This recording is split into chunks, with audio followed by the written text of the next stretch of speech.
This is Homicide Inc. Spots, and I'm your host, Peter Von Gom. In this podcast, we're going to follow a disturbing timeline through the spaced-out life of astronaut Lisa Nowak, the love triangle she found herself in, her complete mental implosion, and the ultimate dismantling of a career that every boy and girl dreams of. It was February 4th, 2007, when Captain Lisa Nowak made a list of things she'd need for the road trip to Orlando, Florida. It was a top-secret mission to confront, apprehend, and according to later testimony by the target, kill her lover's new squeeze, U.S. Air Force Captain Colleen Shipman. The mother of three gassed up her husband's car, got on Interstate 10, and began the drive. It was more than 900 miles to the target. She was due to arrive at the Orlando airport around 1 a.m. on the 5th. She made her way through Texas, Louisiana, Mississippi, and Alabama before slicing through the Florida Panhandle and down into Orlando, flying past Disney World on the way. But she didn't have time for games or any Mickey Mouse entertainment. She drove virtually non-stop for nearly 1,500 kilometers, stopping only for refueling and a brief rest stop. Not that she needed it, because she also packed some adult diapers so as to minimize the need for stops. And she was conditioned for long trips and staying awake. You see, she was a NASA employee, and not just some giga-brained engineer. She had helped pilot the Space Shuttle Discovery to the International Space Station. She was an astronaut. Nowak arrived at Orlando International Airport early for her appointment. Shipman wasn't due to touch down until a little after 1 a.m., so she waited, patiently. But there was a baggage delay. Around 3:30 a.m., Shipman caught a shuttle bus to the airport parking area. As she made her way to the car, she became aware of someone following her. As she reached her car, she heard footsteps running towards her and, like out of an adrenaline-fueled horror movie, barely got the door closed and locked before a woman in a wig and a trench coat grabbed the door handle and began banging violently on the window. What happened next would change both of their lives forever. When Lisa Nowak started seeing William offline, she fell hard. When she learned that he was seeing someone else exclusively, and that the love triangle was no more, and that she'd been served her walking papers, she was devastated, then enraged, then vengeful. We've all been there. The guy or the gal you're seeing doesn't want to see you anymore. But instead of doing it gently, they rip your still-beating heart right from your chest, take a big friggin' bite out of it, throw it down the garbage disposal, and flip the switch. That's what it feels like. And that's what ultimately sent Lisa Nowak's rage into orbit. How did Lisa Nowak, a high school valedictorian, Naval Academy graduate, and NASA astronaut, go from being every little girl's role model to a terrifying nutter who drove 900 miles in diapers to get revenge on her lover's girlfriend? Some say working the long hours that NASA demands made her crack. Add to that a disintegrating marriage. The unconventional love triangle between the NASA members and Lisa's frightening behavior made headlines all over the world. From astronaut to astronut became the media's favorite play on words. Sadly, Lisa's dire psychological state was ridiculed and belittled. Here's the story. As a kid, and as all real astronauts will probably tell you, Lisa Nowak would look up at the sky and ponder the universe, the billions of stars, the moon, and the sun. She was excited watching the Apollo 11 moon landing on television in 1969 and seeing those astronauts. She enrolled in the United States Naval Academy, where she dove deep into her studies of aerospace engineering, following it up with a master's degree in aeronautical engineering. In 1996, after a competitive selection process, Nowak's wish came true. She was finally an astronaut. Being an astronaut requires constant learning, researching, training, and of course time. Still, Nowak made sure never to let it compete with her desire to start a family or cultivate a loving relationship. By 2001, she was married to husband Richard, a classmate from the Naval Academy, and pregnant with twins. She was proud of her ability to balance motherhood, romance, and a demanding and stress-filled, yet exciting career. On paper, she was living the perfect life. But lust, cravings, impulsiveness, and jealousy were about to tear her world apart.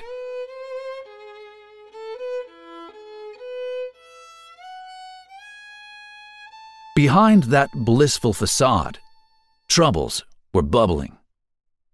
During an 11-day cold-weather survival training course in Canada with fellow NASA astronauts in 2004, 2 years before flying into space, Nowak went bananas for William O'Flynn.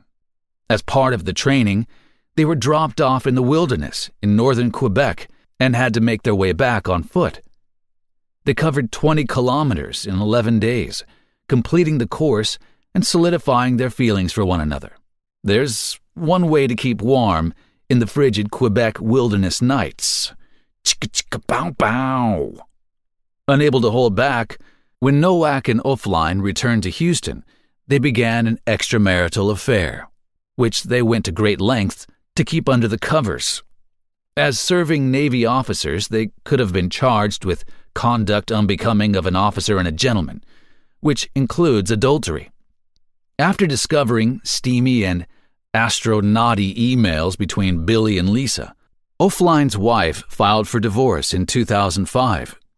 With their divorce underway, Nowak found inspiration to leave her spouse too, after 19 years of marriage. It was a painful process to go through, but her hopes of building a life with O'Flynn helped her keep her head above water. O'Flynn moved into a small apartment and gave Nowak a key. That was his first mistake. She left some of her things there, more than just a toothbrush. They were an item, and soon they were spending a lot of time together. Now divorced and free to really spread her wings and express her love for O'Flynn, Nowak was eager for the future ahead. But Billy O'Flynn had other plans. He'd just gotten out of a long-term marriage and wasn't about to settle down right away. Enter the love triangle. While Nowak was busy building plans for the two, he was busy making out with an Air Force captain named Colleen Shipman. Like a failed launch into space, her dreams of romance with O'Flynn particleized into a million pieces. O'Flynn knew he had gutted her, but he had no idea just how badly. He was about to find out. This began Nowak's rudderless spiral back to Earth. Now, O'Flynn didn't technically cheat on Nowak. He told her straight up that he was falling for Shipman and that the two were now exclusive, so there was no longer room for them to see each other anymore. Nowak understandably felt betrayed, humiliated, and miserable. She began to obsess over it, day in and day out, driving by his apartment at all hours to see if she could spy any unusual cars or activity around the pad. One day, she decided to use the key to O'Flynn's apartment to barge in and snoop around the pad. She came across a batch of emails between Shipman and O'Flynn, with Shipman writing, "Will have to control myself when I see you. First urge will be to rip your clothes off, throw you on the ground, and screw the hell out of you." Not something you want to read when you're on the losing end of a love triangle. Apart from the emails she discovered through her snooping, Nowak also discovered that Colleen Shipman was on a flight from Houston to Orlando, and she knew exactly what time she was scheduled to land. She printed those flight details, and that's when, seemingly, something snapped and Lisa Nowak went from astronaut to astronaut. A seemingly healthy, smart, responsible, and talented young astronaut hatched a sinister plan out of jealous rage to confront her nemesis in a violent way. But first, she would need some supplies. She made a list. Rubber tubing, check. Duct tape, check. Latex gloves, check. Heavy drilling hammer, check. Retractable 8-inch hunting knife, check. Black leather gloves, check. Black wig, check. Hooded tan trench coat, because she didn't want to look suspicious, check. A BB gun and ammo, check. And lastly, pepper spray. Damn, check. She fueled up and hit the road. Next stop, Orlando. What was she thinking along the way? She had multiple opportunities to just turn around and head back home and get help. She had nearly 18 hours from the time she made her decision to get in that car and commit to the mission, to think about her actions and what most likely the ramifications would be had she followed through with it. But come hell or high water, she was a woman on a mission, and nothing was going to change that. A little after midnight on February 5th, Nowak rolled into the Orlando airport, frantic, sweaty, confused, not to mention clearly unstable, and absolutely exhausted. She parked, put on the wig and trench coat, stuffed the can of pepper spray into the coat pocket, and entered the airport. She watched from the waiting area as Shipman strolled past and over to the baggage claim at around 1 a.m. After a lengthy delay due to lost luggage, Shipman finally left the airport with Nowak shadowing her all the way into a shuttle bus, which drove the passengers to the parking lot.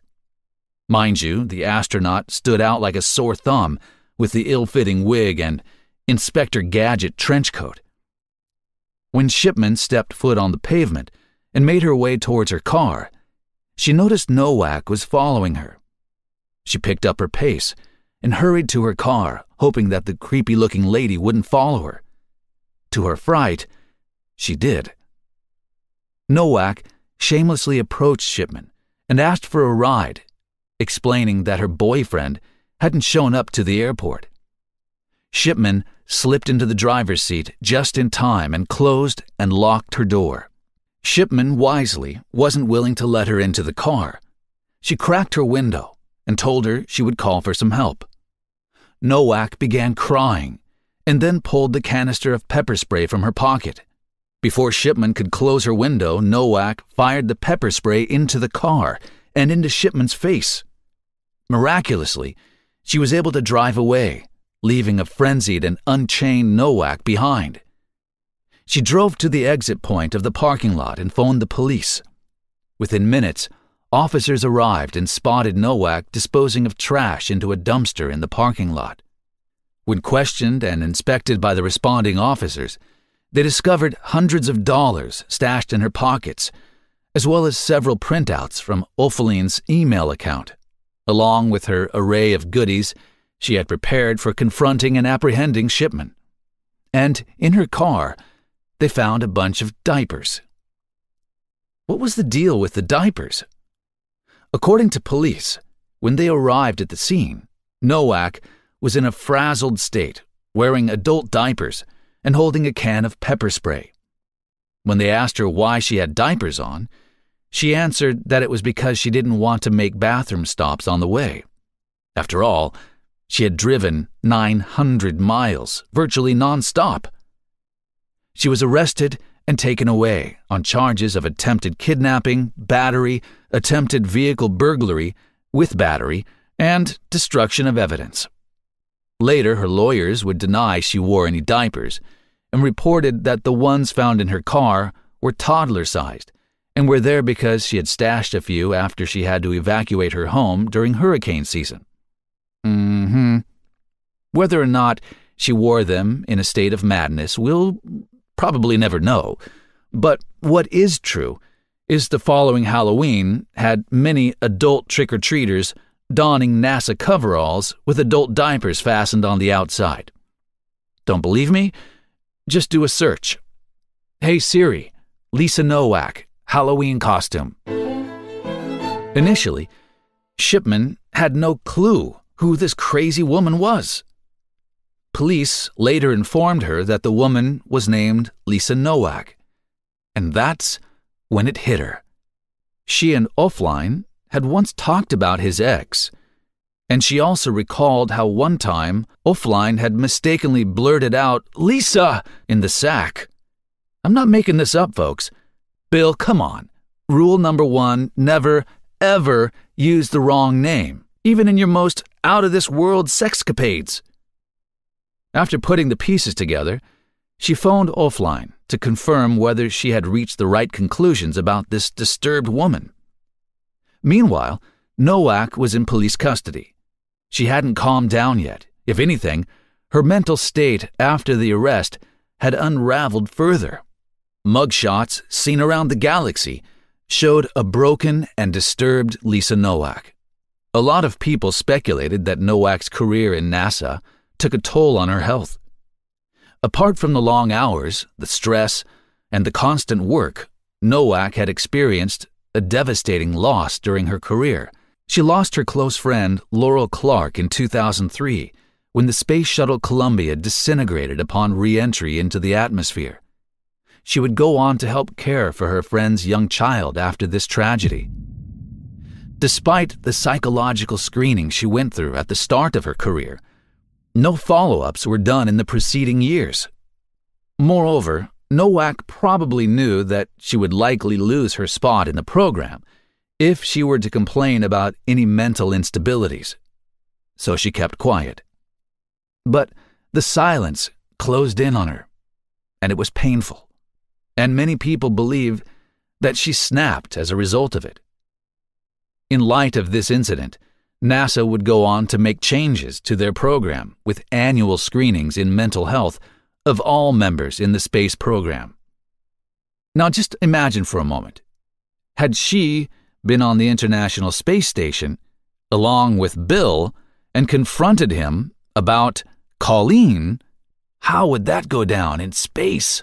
Imagine the dust-up on the space station. That would make great headlines. Okay, tangent over.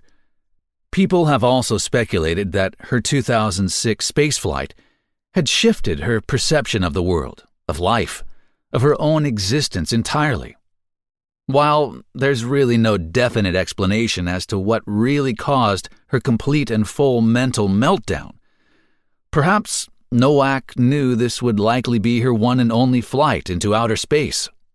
So many more astronauts were waiting to fly at the time, and she had had a hard time coming down from the high of it. In the 2019 film Lucy in the Sky, loosely based on this crazy off-the-rails escapade, Natalie Portman plays a character based on Nowak. Her character says, "I just feel a little off. You go up there, you see the whole universe, and everything here looks so small." Nowak was ultimately charged by prosecutors with attempted kidnapping with intent to inflict bodily harm or terrorize, burglary of a conveyance with a weapon, and battery. The attempted murder charge was dropped. Prosecutors also revealed evidence found on a floppy disk in her car. Yes, this is back when people used floppy disks, which included images of a woman in various bondage positions. Now, it's not known if these images were what she had in mind for binding Shipman after abducting her, or just her own personal fetish. Due to her respectable career as a NASA astronaut, her trial, like an orbiting space station, circulated around the Earth. She was the first active astronaut with felony charges. Her legal team filed an insanity plea in return, explaining that she had been suffering from OCD, insomnia, and depression for months before the attack.